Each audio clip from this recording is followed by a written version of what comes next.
Break के बाद एक बार फिर से आप सभी का स्वागत है आयुर्वेद पर आधारित हमारे बेहद खास कार्यक्रम स्वस्थ विचार में। मैं हूं आपके साथ आपका साथी विकास।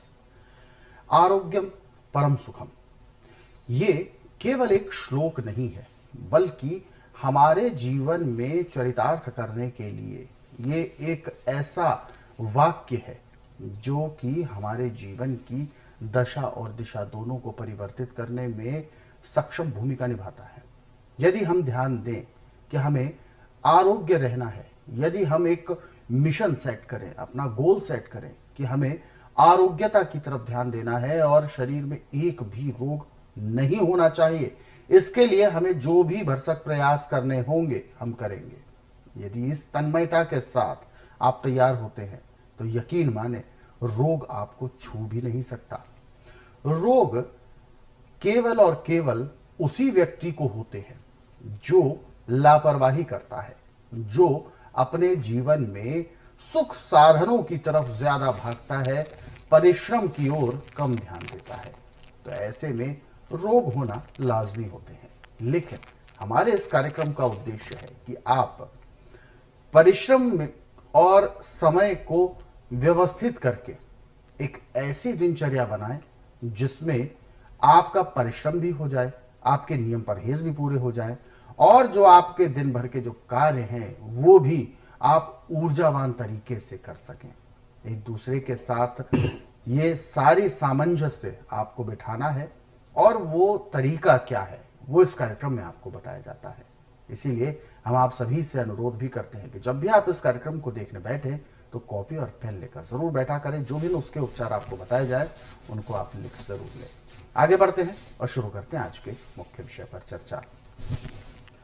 गुरु जी, आज के इस अंक में हम एक ऐसे रोग के बारे में बात करने जा रहे हैं जिसे अचानक से आया हुआ आपदा कहते हैं। अचानक से एक ऐसा अटैक आता है जिसकी वजह से शरीर में बिल्कुल शरीर काम करना बंद कर देता है, जिसे कहते हैं अधरंग।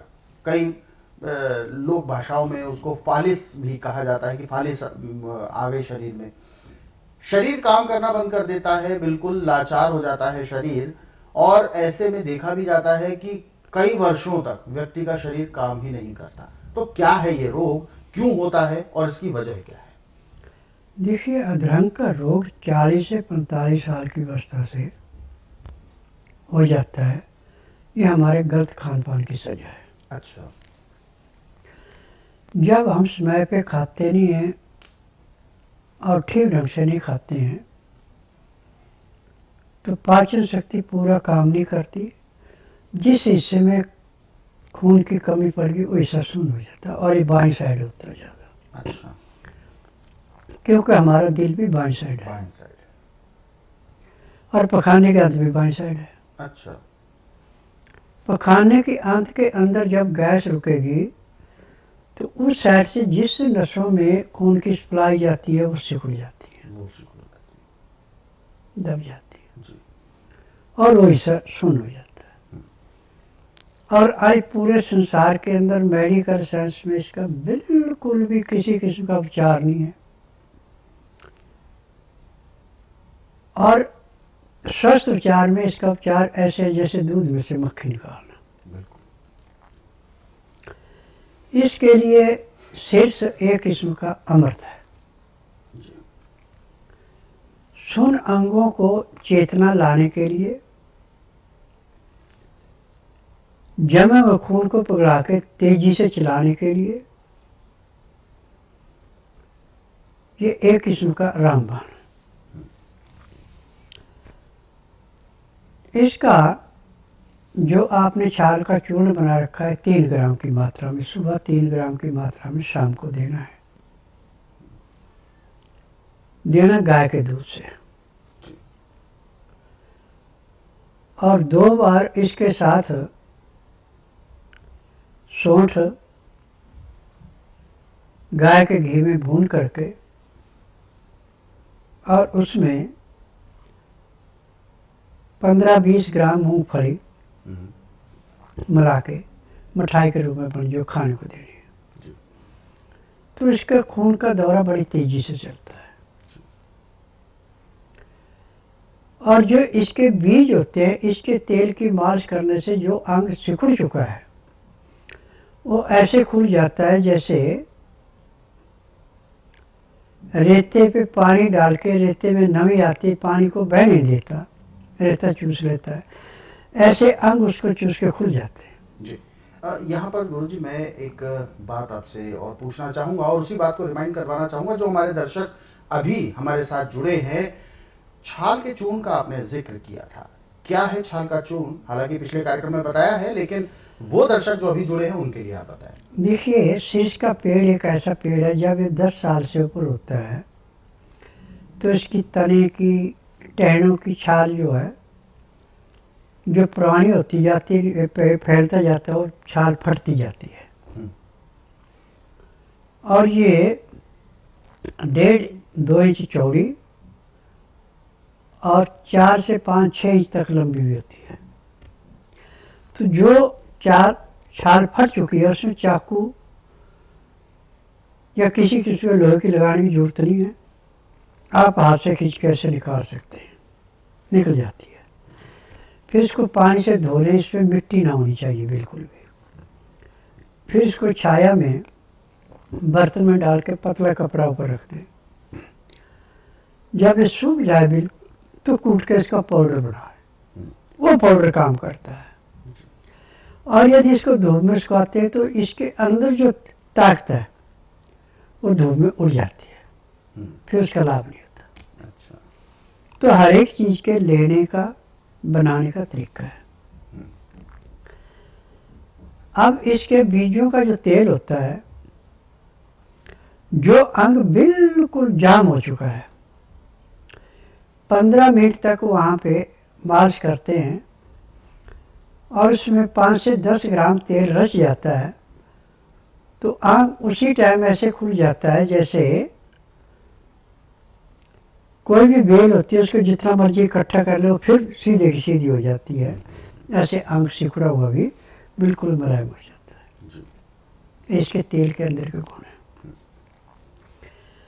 और इसके तेल की विशेषता है कि यदि आपको अजीमा है, सोरासिस है, खाज है, खुजली है या खुश्क चमड़ी है, उस पर लगाने से ये झुर्रियाँ नहीं आने देगा और किसी किस्म की वहां पर रुकावट नहीं होने देगा। यानी जैसे तेज बारिश आने पे नदी के किनारे का गंद फंग निकल जाता है और नदी बिल्कुल साफ हो जाती है, ऐसे पूरे शरीर को साफ करता है। इस शरीर के अंदर के गुण है। और शीश का पेड़ 20 फुट से लेके 50 फुट तक ऊंचा होता है और इसके टहने यानी नीचे का तना यदि मुलायम जगह पे है तो 15 से 20 फुट तक भी मोटा हो जाता है। और यदि सख्त जगह पे है तो 5 से 10 फुट तक तो मोटा होता है। और यही पेड़ एक ऐसा है जिसको आप किसी भी मौसम में लें, ये आपको लाभ ही लाभ देगा, नुकसान कभी नहीं देगा। और इसकी सबसे बड़ी विशेषता है कि यदि आपने अपने घर में भी लगाया है पेड़, तो सर्दियों में तो पत्ते झड़ जाते हैं, आपको धूप आएगी पूरी, जिसके नीचे बैठेंगे धूप पूरी आएगी। और गर्मियों में इसके नीचे ठंड रहेगी। ये इसके अंदर की विशेषता है। परंतु इसमें एक कमी है कि इसके ऊपर कीड़ियां बहुत रहती हैं, क्योंकि जो इसका गोंद अंदर से निकलता है उसको कीड़ियां खाती हैं।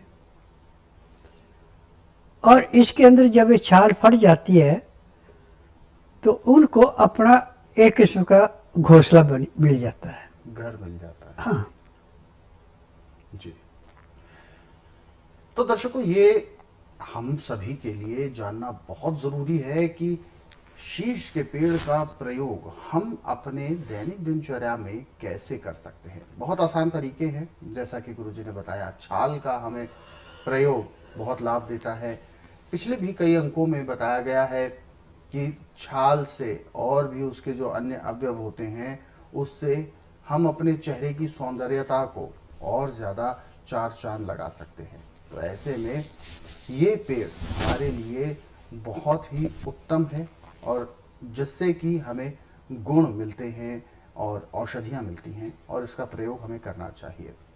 ये सभी चीजें आपको इस कार्यक्रम में समय समय पर बताई जाती हैं और ऐसे ही तमाम और अन्य नुस्खों के बारे में भी यदि आप पढ़ना चाहते हैं, विस्तार से जानना चाहते हैं, तो स्वस्थ विचार पुस्तकों के जरिए भी पढ़ सकते हैं। इन पुस्तकों का जो आप प्रयोग है वो अपने घर पर कर सकते हैं अपने रोगों के लिए।